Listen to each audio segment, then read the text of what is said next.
Hey, this is Mark coming to you from the website To Keep and Bear, and also from the Jefferson website, soj51.org. Please visit those websites if you feel like you'd like more information.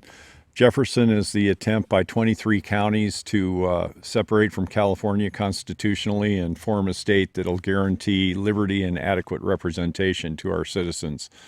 ToKeepandBear.com supports the Second Amendment and also some court cases that are ongoing, one of which is Baird versus Becerra. That's the case that will force the state of California to restore pre-constitutional Second Amendment guarantees in the form of open carry of a loaded weapon in all 58 counties. I'm a plaintiff in that lawsuit. The suit was filed about a year ago, and the judge hasn't even ruled on the motion to dismiss yet. So I'd like to talk to you a little bit about that and a little bit about just the general situation in California as we go along. We're going to keep fighting that Second Amendment lawsuit, and we think the state has painted itself into the corner. We think that we have a real good chance because the permission to concealed carry is not a right. That's been admitted by the courts many times, not the least of which was Peruta v. San Diego. And open carry in California is banned by Penal Code Section 25850. So what we want to do is force the state to recognize that their legislation is unconstitutional and restore your God-given right to defend yourself, your family, and your community in court. I'll keep you posted as that moves along, but once again, that case has been filed a year ago, and the judge has not even ruled on the motion to dismiss yet. We think she's waiting for the New York Rifle and Pistol Association case to settle before she rules, and then we'll have some movement in the case.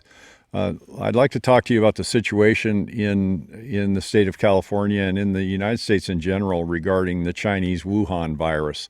I know several cities have expressed an interest in letting people out of jail in order to, quote, contain the virus. I'm not really sure how those two things equate, but I think that that's important to note. There are several major cities, one of them in California, Fresno, have passed ordinances in which the mayor gives themselves the power to ban the sale of weapons and ammunition.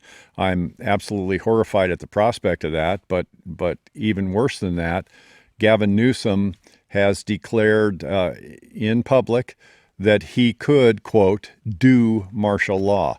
Well, I would just prefer the guy cut to the chase and say he has the ability to impose martial law on the citizens of this state.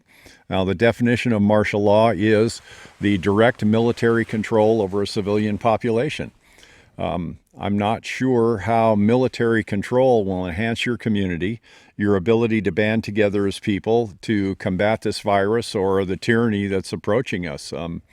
I don't think it does. I think it is along the lines of Rahm Emanuel's statement, never let a good crisis go to waste. This is the ability to impose control on the people. And believe me, when these controls are lifted, there will be some that are left in place because the people in power like it. They like control. They like power. They live for it. All government entities exist for one reason: to grow, gain money, and gain more power. I think that this virus is best controlled the way Americans have done everything historically, within the boundaries of the Constitution.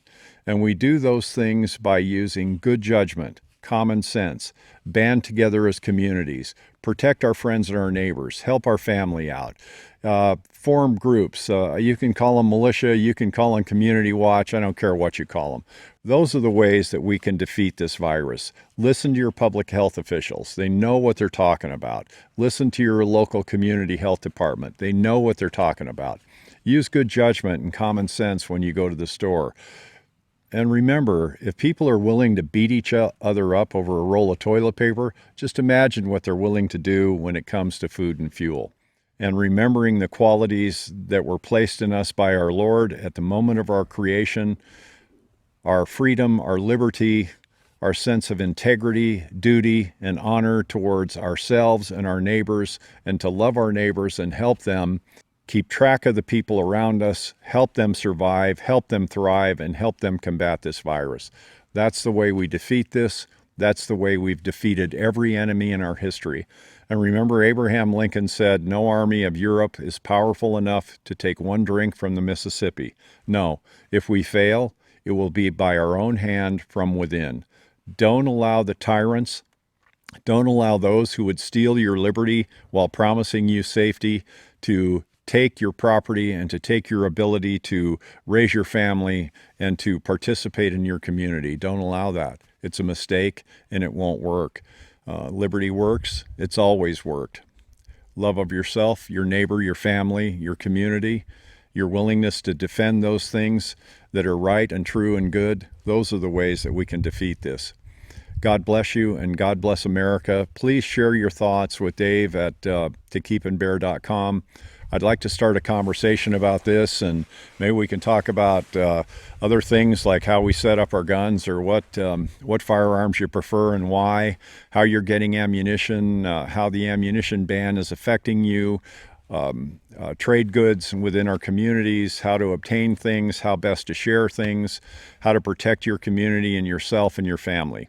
Thank you very much for watching this video, and like I said, please share your thoughts. I want to hear what your opinions are, and I'd like to tell others what your opinions are, and we can start a dialogue here and maybe help each other out. So once again, thank you and God bless.